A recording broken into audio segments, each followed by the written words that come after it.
Ali series books by अस्सलामुअलैकुम, कैसे हैं? ANC welcome back to Edge. alikichuacademy.com।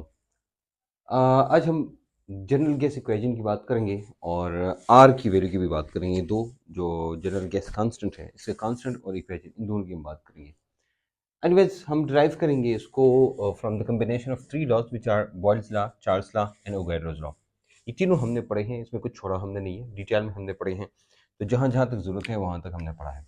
जो बॉयल्स लॉ है, ई सेज कि V is inversely proportional to P at constant temperature. ये हमें कहता है कि V is directly proportional to T। और जो तीसरा लॉ है वो लॉ हमारे पास है, उसको कहते हैं अवोगाड्रोस लॉ। अच्छा, इनमें से कोई भी लॉ अगर आपको मसला है इन तीनों में से, तो आप क्या करें, पहले आप जाके इसको देखें और वैसे ही देखिए जैसे मैंने पढ़ाया आपको। आप क्या करिए, आप लिखिए gas laws Ali Sudesh, professor Ali Sudesh, या अली सीरीज बुक्स लिखिए तो आपको आ जाएगा। अच्छा, ये हमें कहते हैं V is derivation to N. ये तीन अगर आप देखें तो इसकी जो लेफ्ट साइड्स हैं, ये वी बराबर है, एक जैसे हैं। तो हम क्या करते हैं, कंसिडर करें इसमें कुछ कोई भी कांस्टेंट नहीं है, हम सबके सब एज जैसे हैं। तो हम इनको कंबाइन करते हैं, कंबाइनिंग। एक्चुअली ये मैं डायरेक्ट इसलिए कर रहा हूँ क्योंकि इसकी कोई खास इतनी खास ज़रूरत नहीं है। आपको बस इतना पता होना चाहिए कि हम जब वी लेते हैं, ये हमारे पास हो जाएगा पहले वन और पी, फिर उसके बाद टी और उसके बाद एन। ठीक है।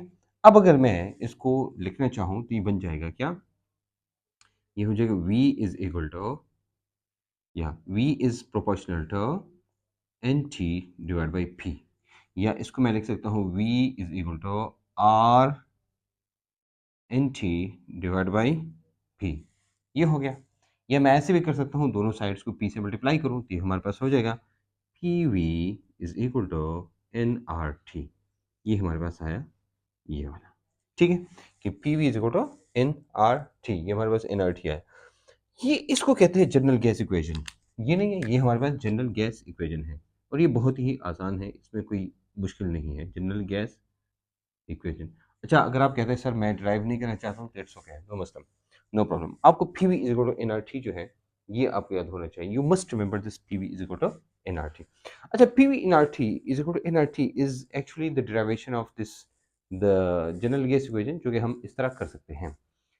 इसमें हम जो रिलेशनशिप है हम मालूम कर सकते हैं कि प्रेशर का यानी वॉल्यूम का relationship with all of them, number of moles, temperature and pressure.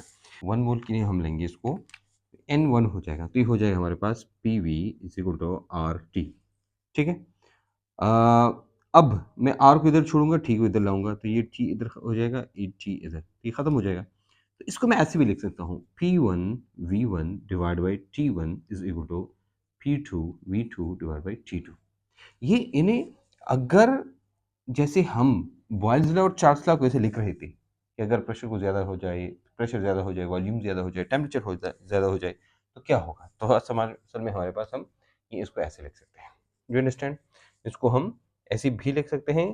तो हम इसकी ये डिफरेंट डेरिवेशंस हैं, ये फर्स्ट डेरिवेशन है, ठीक है, फिर ये दूसरी डेरिवेशन है, और फिर हम जाके इसकी एप्लीकेशंस पढ़ते हैं। एनीवेज, आपको दो चीज़ याद रखनी है, P V is equal to N R T, और P one V one divide by T one is equal to P two V two divide by T two. ठीक है, ये दो चीज़ें आपको याद होनी चाहिए। नेक्स्ट हम आते हैं एप्लीकेशंस की तरफ। इसकी एप्लीकेशंस में से हम क्या करते हैं, देखो, एप्लीकेशंस का मतलब ये है कि यही P V is equal to N R T को इस्तेमाल करते हुए हम मालूम कर सकते हैं किसी भी गैस की डेंसिटी, उसका मोलर मास, उसकी कंसंट्रेशन, उसका मास, ये चीज़ें हम इजीली मालूम कर सकते हैं। तो हम एक एक करके ये पढ़ेंगे। सबसे पहले हम डेंसिटी मालूम करते हैं कि डेंसिटी, यानी डेंसिटी के लिए P V is equal to N R T को हम कैसे लिखते हैं। तो डेंसिटी मालूम करते हैं, डेंसिटी मालूम करेंगे कि हमारे पास हो जाएगा P V is equal to N R T. ठीक है, एन है हमारे पास, N is equal to mass divide by molar mass, ये हमारे पास ये आएगा।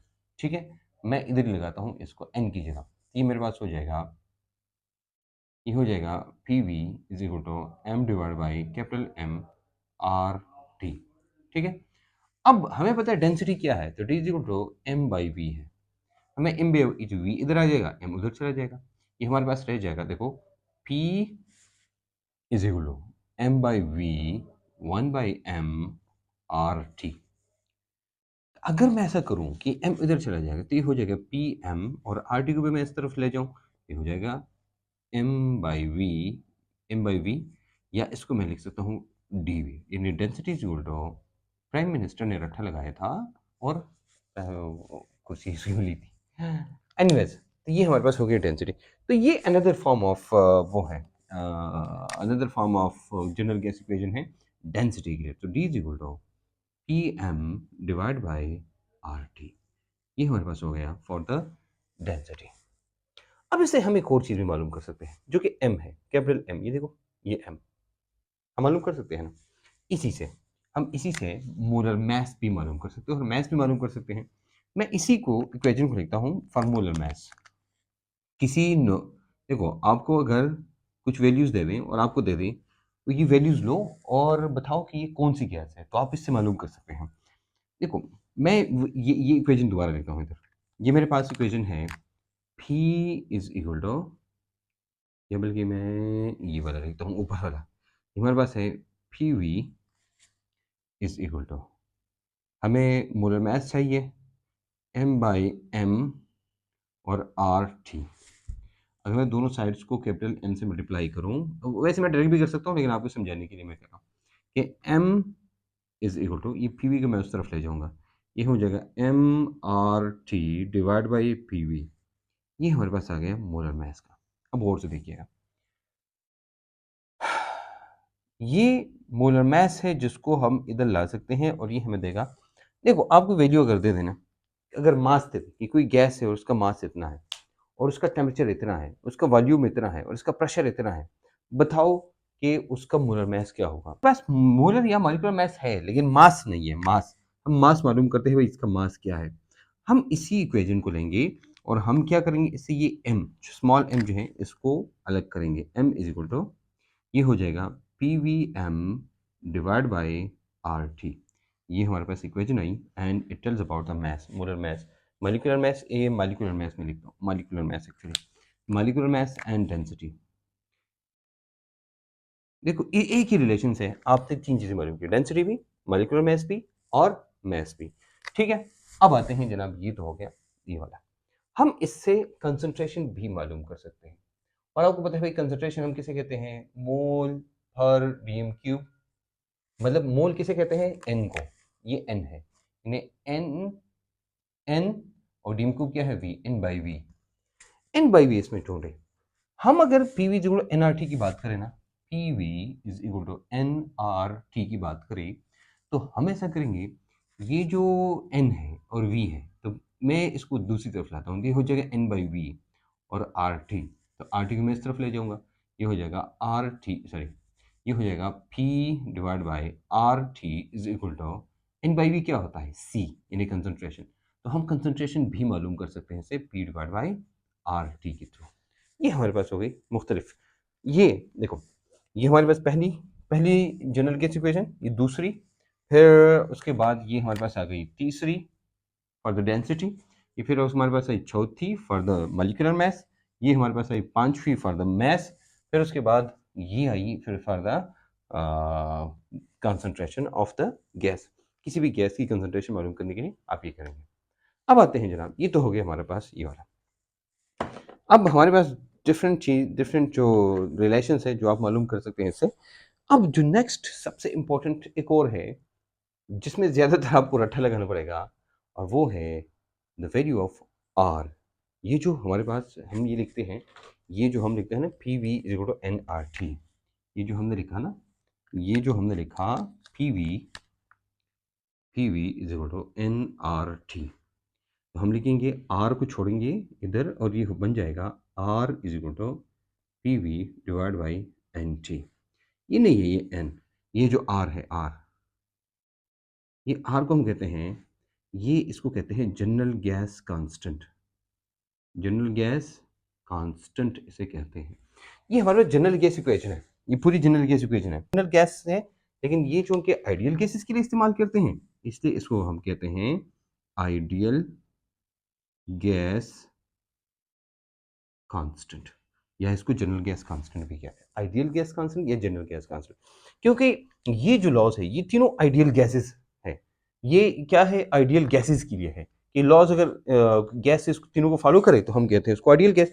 P V zero N R T भी हम किसे कहते हैं कि जो किसको फॉलो करे, जो इसको फॉलो करे। हम क्या करते हैं, हम इन वैल्यूज को, इसकी वैल्यू को लेंगे हम we gonna write the value of R because the value of R is important for us and that is the part of your syllabus कि आपको द वैल्यू ऑफ आर आई। So let's talk about the value of R.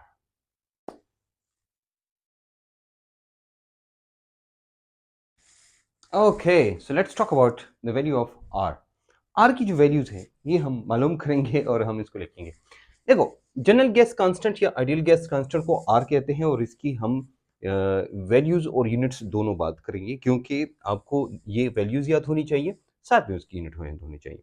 इस I unit की हम बात करेंगे, लेकिन जाने से पहले कुछ चीज़ें जो हम डिस्कस करेंगे। देखो, अब आप कहेंगे सर ये नंबर कहाँ से आया, ये बहुत आसान है। General gas general gas equation क्या है, हम कहते हैं ये है P V is equal to N R T. ये हमारे पास जनरल गैस कांस्टेंट है। पी प्रेशर है, पी क्या है, प्रेशर। तो प्रेशर को आपको पता है हम कैसे लिख सकते हैं, हम लिख सकते हैं 1 atm is equal to 760 mm of G. ये हमने पहली बात की है सारी की सारी, याद है ना। फिर मैंने आपको कहा था एक नंबर है 101325, ये आपको याद होना चाहिए, जो न्यूटन पर मीटर स्क्वायर है या पास्कल है, इज इक्वल टू 101325 पास्कल है या 11.325 किलो पास्कल है, या हमारे पास है 14.7 psi, या हमारे पास है 1.01325 क्या बार के मिली बार। ये हमारे पास ये है। अच्छा, ये तो ये सारे हमने पढ़े हैं। वॉल्यूम हमें पता है, वॉल्यूम हम लिखते हैं किस में, हम लिखते हैं डेसीमीटर क्यूब में, या इसको हम लिखते हैं मीटर क्यूब में, या इसको हम लिखते हैं सेंटीमीटर क्यूब में। ये हमारे पास ये है। अच्छा, अब ये तो हो गया हमारे पास ये प्रेशर एंड वॉल्यूम। अब आप कहेंगे सर आर और सॉरी टी टेम्परेचर और एन, तो एन और टी की वैल्यू जो यूनिट है हमेशा सेम रहती है। अब ये यूनिट हम चेंज करते हैं तो यूनिट के साथ ये वैल्यूज चेंज होती है, बस इतना याद रखना है। हम इसको दो में डिवाइड करते हैं, दो में ऐसे डिवाइड करते हैं ना, मैं ऐसे करता हूँ ऐसे, ये मैं इसलिए करता हूँ कि आपको पता चले। ये जो P V is equal to N R T हम लिखते हैं, तो ये आर हम लेंगे, इससे इसे हमें क्या चाहिए, आर चाहिए, तो हम लिखेंगे R is equal to P V divide by N T. तो P V divide by N T है, तो एन एन टी। अब गौर से देखना, मैं क्या लिखूंगा, मैं यूनिट्स लिखूंगा, तो यहां पर मैं लिखूंगा यूनिट्स, ये हमारे पास हो जाएगा। हम लिखेंगे ना P V sorry P V divide by N T. तो एन जो है, एन नंबर ऑफ मोल, ये क्या है, ये पर मोल है, तो पर मोल पर के, ये सब में कॉमन है, यानी हम ये लेंगे के में, केल्विन में, और ये लेंगे पर मोल, तो ये सब में ये कॉमन है, ये दोनों, इसको हम नहीं छोड़ेंगे। बस हर एक जो भी है वैल्यू है और जो है बाकी इसके साथ हम लिखेंगे। अब आते हैं वापस इस तरफ, हम क्या करते हैं P V by N T. तो पी के सबसे पहली जो यूनिट हम लिखेंगे, हम लिखिए फॉर एग्जाम्पल, हमने कहा ना पी को हम जाहिर करते हैं किस में, सबसे पहले एटीएम में, और इसको जाहिर करते हैं डेसीमीटर क्यूब में। ठीक है, हम लिखते हैं कि आमतौर पे आमतौर पे जो प्रेशर होता है ये हमारे पास होता है 1 एटीएम। ठीक है, वी वॉल्यूम कितना होता है, वॉल्यूम हमारे पास होता है इंटू 22.4 डेसीमीटर क्यूब होता है। ठीक है, एस की बात करेंगे, ये हमारे पास 1 मोल होता है, 1 मोल। और टी टेम्परेचर कितना होता है 273.16 या 273 273 के, ये हम लेते हैं। ओके, ये हमारे पास वैल्यू आई। अब इसकी कैलकुलेशन करो, इसकी कैलकुलेशन करेंगे ना तो आपके पास 0.0821 आएगा। इसकी कैलकुलेशन करेंगे, ये हम लिखेंगे इधर। अब देखो एटीएम है यहाँ पर, ये मैं आपको इसलिए लिखवाता हूँ, हालांकि मैं डायरेक्ट भी लिख सकता था कि आप इसको कैसे डीएम क्यूब। अब हमारे पास क्या है,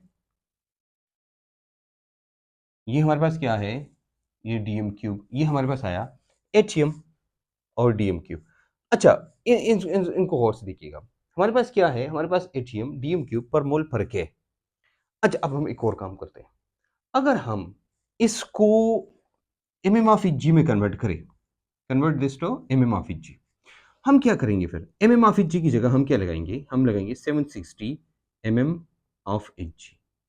इंटू 22.4 वगैरह वगैरह, बाकी सब वही है। अच्छा, अब ये जो हम लिखते हैं तो बाकी तो हमारे पास वही है।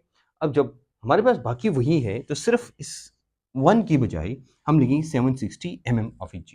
या आपको पता है कि अगर हम ये इसको लिखेंगे ना 1 इंटू 273, या ये 1 mm of inch is equal to 1 torr, तो हम ये भी लिख सकते हैं कि भाई 760 टॉर। तो ये हमारे पास आ जाएगा, हमारे पास ये वैल्यू आ जाएगी किसकी, ये वैल्यू आ जाएगी किसकी जनाब, ये है mm of inch, mm of inch, and साथ में क्या है 22.4 डेसीमीटर क्यूब, या हम लिखते हैं ये टॉर भी है और डेसीमीटर क्यूब, ये दोनों के लिए है, ये दोनों के लिए। देखो, तो इसका मतलब हुआ हम इस वैल्यू के साथ 62.4, 0.0821 तो आपको याद होनी चाहिए, 62.4 ये इसके साथ। अब 62.4 है, लेकिन अब देखो 62.4 पॉइंट इधर लगाओ, लेकिन यहां पर 1233 लगा है। और ये क्या कहानी है, ये क्या ऐसे चेंज आया है जिसकी वजह से ये कुछ हो गया है, ये चेंज हो गया। हम कहते हैं ये डेसीमीटर क्यूब को सेंटीमीटर क्यूब में कन्वर्ट किया, डेसीमीटर क्यूब को सेंटीमीटर क्यूब में कन्वर्ट किया। अच्छा, आप कहेंगे सर वैल्यू कौन सी होगी, हम कहेंगे वही वैल्यू होगी। क्या, हम कहेंगे ये हमारे पास हो गई टॉर या mm ऑफ जी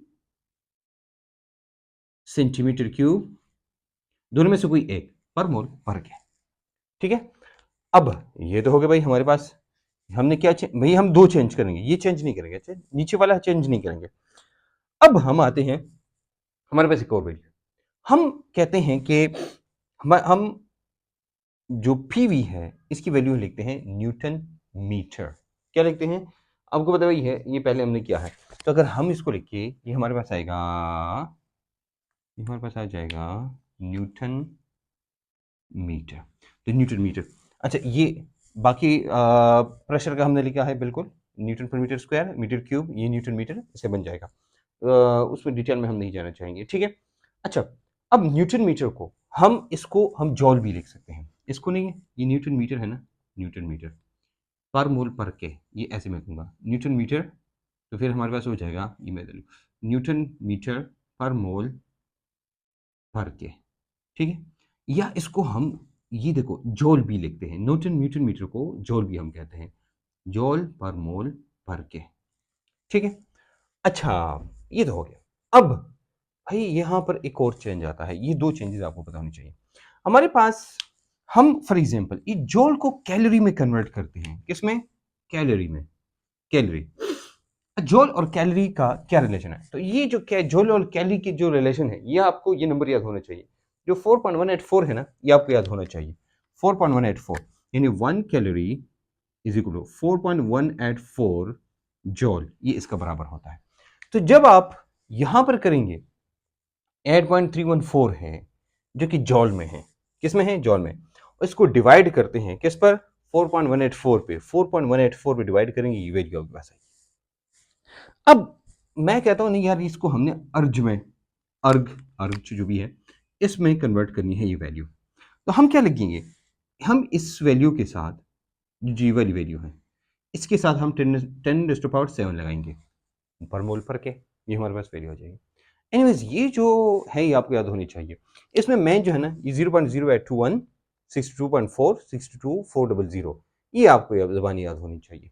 अगर आप वैल्यूज को देखें तो एक्चुअली हमारे पास तीन वैल्यूज है, 0.0821, 62.4 जो कि फिर कन्वर्ट हो गया है 62,400 में, 8.314 और उसके साथ 10 लगाओ तो 10⁻⁷ लगाओ तो ये अर्ज हो जाएगा।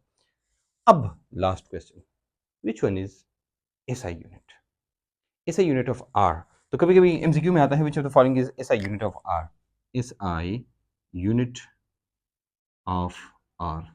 अच्छा, दो हमारे पास है, एक को हम कहते हैं, इससे पहले भी हमने इसकी बात की है, कि हमारे पास क्या है, हमारे पास न्यूटन मीटर, ये जो है एक्चुअली न्यूटन मीटर, हमारे पास न्यूटन मीटर और जॉल दोनों है। लेकिन अगर दोनों एमसीक्यू में दिए हैं तो फिर आपने जॉल को कन्वर्ट करना है, ये this is your SI unit. और अगर ये नहीं है तो फिर ये हमारे पास एसआई है, ये सेकेंडरी में लिखूंगा इसके साथ टू, टू का मतलब सेकेंडरी। अगर जॉल नहीं है फिर न्यूटन मीटर को देखेंगे। तो ये आपका जो वैल्यू आती है ना 8.3143 जॉल पर मोल पर के, पर मोल पर के, ये आपके पास क्या है, ये आपके पास एसआई यूनिट है। 8.3143 ये आपको ये वैल्यू आपको ज़बानी याद होनी चाहिए। 0.0821 ये आपको याद होनी चाहिए। 62.4 62400 ये वाली।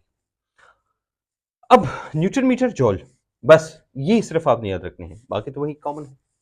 ठीक है, ATM decimetre cube 0.0821 ATM decimetre cube. अब एटीएम की जगह आप एमएम ऑफ इंच लगाएंगे तो ये वैल्यू क्या हो जाएगी, बड़ी हो जाएगी, क्योंकि यहाँ पर 760 के साथ मल्टीप्लाई करेंगे 62.4 है, फिर उसको हम 1000 के साथ मल्टीप्लाई करेंगे तो 62400 हो जाएगा। ठीक है, फिर जाके हम इसको कन्वर्ट करेंगे न्यूटन मीटर में, तो न्यूटन मीटर वगैरह उसके साथ करके 8.314 आएगा। कैलोरी के साथ 4 बराबर होता है 4 पॉइंट, ये नंबर आपको याद होना चाहिए 4.184। ये इस पे डिवाइड करेंगे और फिर जाके इसके साथ 10⁻7 लगाएंगे, ये हो गया आपका आर। ये हमारी क्या है, वैल्यू ऑफ आर। ये value of R is very much important for us. Okay ना, अब हम आते हैं, ये जो वैल्यू ऑफ आर है ना, ये अगर आप गौर से देखें तो जो वैल्यूज हम ये यूनिट चेंज करते हैं तो ये वैल्यू चेंज होती है। ठीक है, किताबों के मुताबिक ये डिपेंड करता है आर पे, यानी टेम्परेचर पे डिपेंड करता है। यहाँ पर अगर हम देखें तो ये वैल्यूज को जैसे हम ये यूनिट्स को चेंज करते हैं तो वैल्यू चेंज होती है, लेकिन ये वाली वैल्यू कांस्टेंट होती है। इस वैल्यू का नंबर चेंज करने के लिए, फॉर एग्जाम्पल ये वाली, इस वैल्यू के नंबर को चेंज करने के लिए टेम्परेचर, ये टेम्परेचर पर डिपेंड करता है, टेम्परेचर चेंज करेंगे तो ये वैल्यू चेंज हो जाएगी। अच्छा, ये तो हो गया ये वाला। अच्छा, आपने देखा होगा, मैं आपको एक और चीज़ बताऊं हमारे पास वर्क क्या होता है, वर्क, वर्क, तो वर्क आप कहेंगे सर, वर्क उसको कहते हैं कि जब एफ इंटू डी होता है, F into D, F into R, जो भी आप कहते हैं फिजिक्स में। केमिस्ट्री में फिर और भी बहुत सारे वर्क होते हैं, स्प्रिंग वर्क, ये वर्क, वो वर्क वगैरह, वर्क में आगे हम पढ़ेंगे जो कि थर्मोकेमिस्ट्री में है। लेकिन थर्मोकेमिस्ट्री में हम जो वर्क कहते हैं ना, हम इसको वर्क नहीं कहते, मतलब वहां पर हम ये नहीं लेते, वहां पर हम लेते हैं प्रेशर इनटू वॉल्यूम, यानी प्रेशर वॉल्यूम वर्क, इसको वर्क कहते हैं, डब्ल्यू। इसको क्या कहते हैं, इसको डब्ल्यू कहते हैं। तो प्रेशर और वॉल्यूम, पीवी कहीं पर है, हाँ जी है ना, ये पीवी, ये पीवी हमारी क्या है, दिस इज एनर्जी। ये एक्चुअली ये हमारे पास क्या होती है, E is equal to P V. In chemistry हम बात करते हैं प्रेशर और वॉल्यूम, ये आपको क्या देता है, ये आपको वर्क भी देता है, ये आपकी एनर्जी भी देता है। And force is actually, sorry, W is actually the energy. अगर एनर्जी नहीं है तो वर्क नहीं है, डिस्प्लेसमेंट नहीं है तो वर्क नहीं है, तो पीवी तो होता है इधर एनर्जी। तो एनर्जी के लिए हम क्या लिखते हैं इधर, ये। अच्छा, प्रेशर वॉल्यूम के लिए, प्रेशर वॉल्यूम के लिए हमने डिफरेंट यूनिट्स लिखी। ये सारी की सारी, ये जॉल किस यूनिट है, वर्क की है। न्यूटन मीटर किसकी है, ये आपको फिजिक्स में पढ़ा होगा ये, ठीक है। इसका मतलब ये हुआ कि अगर इनकी जगह हम और यूनिट इस्तेमाल करें, ATM decimetre cube, MM of G decimetre cube, torr decimetre cube, torr centimetre cube, MM of G centimetre cube, newton metre, joule, calorie, erg, सारी की सारी वैल्यूज किसकी है, ये एनर्जी की है। 1 मोल ऑफ किसी भी गैस की एनर्जी क्या होती है, देखो ये हमारे पास 1 मोल है, 1 मोल, ठीक है, 1 मोल, ये हमारे पास 1 मोल है, तो 1 मोल जो है, 1 मोल गैस की एनर्जी एटीएम डीएम क्यूब, यानी 0.0821 एटीएम डीएम क्यूब होती है। अगर मैं वो कहूँ कि 1 मोल की वैल्यू एमएम ऑफ इंच में बताओ तो फिर आप ये बताएंगे, कि मैं कहूँ जॉल में बताओ तो फिर आप ये बताएंगे 8.3143। इसको हम कहते हैं एनर्जी। ये एक्चुअली गैसेस की जो एनर्जी होती है, एक गैस में अपनी एनर्जी होती है, वो कितनी काइनेटिक एनर्जी है उसमें, वो जाके कितना मूवमेंट कर सकता है, और जाके कहाँ तक जा सकता है, कितना प्रेशर अप्लाई कर सकता है, कितना वॉल्यूम ऑक्यूपाई कर सकता है, ये सारी चीज़ें हमें कौन बताता है, ये। लेकिन ये आइडियल गैसेस के लिए है, ये रियल गैसेस के लिए नहीं है। रियल गैस है ये, फिर मामला थोड़ा सा चेंज होगा, तो उसके बारे में हम आगे बात करेंगे। वही हम फिर क्या करेंगे, एनीवेज आप इसको गौर से देखेंगे ना, ये सारी चीज़ें आप देखेंगे, इस वक्त आपने क्या करना है, सबसे पहले आपने ये वैल्यूज याद रखनी है। एनीवेज, आई एम श्योर कि ये लेक्चर इतना मुश्किल नहीं था। आपको जनरल गैस इक्वेशन आनी चाहिए, जनरल गैस इक्वेशन के साथ आर की वैल्यू का पता होना चाहिए। आर की वैल्यूज़ बहुत आसान है, कम भी हैं। ये 1 2 3 4 5 6 वैल्यूज़ हैं, लेकिन अगर आप इसको 1 2 3 4 दफ़ा 5 दफ़ा बार बार देखें तो आपको याद हो जाएगी। 0.0821 याद रखना, मोल पर मोल पर के ये कांस्टेंट है, और आपने इनका ख्याल रखना है। इसके लिए क्या करें आप, अब इस दफ़ा एक दफ़ा इसकी प्रैक्टिस करें। फिर भी अगर आप कहते हैं नहीं सर ये तो बहुत मुश्किल है, फिर आप एक काम करें, फिर ये करें कि आप जो हमारी फर्स्ट ईयर वाली बुक है ये, इसमें हर एक की अलग अलग दी है वैल्यूज़। तो आप अगर गौर से देखें तो इधर मैं दिखाना चाहूँगा आपको, ये फिर आपको अलग अलग दी है, देखो। फिर आपको ये है, हम कहते हैं कि भाई कैसे कैसे हमने इसको कैलकुलेट करना है, ये सारी कैलकुलेशन की है। तो 62,400, 62.4 वगैरह वगैरह, ये सारी वैल्यूज़ इधर आपको दी हैं। डिराइव की हैं।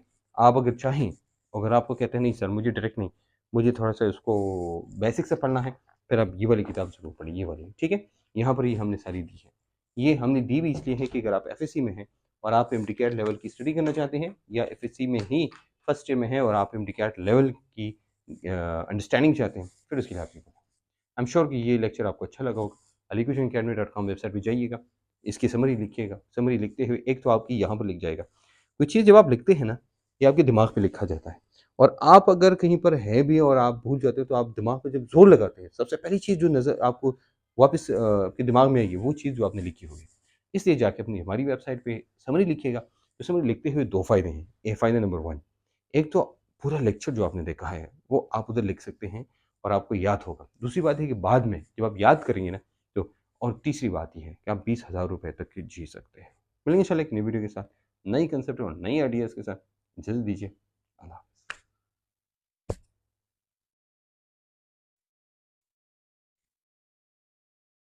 Ali series books by A. C. A.